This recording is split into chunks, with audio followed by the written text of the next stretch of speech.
When the printer show an error message, incorrect account ID, it's mean job accounting have set for printer generally, but not complete on the computer. On the Windows 11, go to Start and click Settings. Choose Bluetooth and Devices. Choose Printers and Scanners. Select the target printer.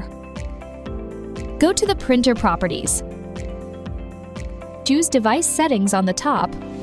Click Administrator.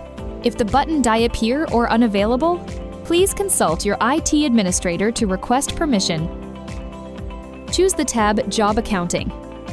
Tick the box on Job Accounting. Enter your account ID of the job accounting. At last, press OK to complete.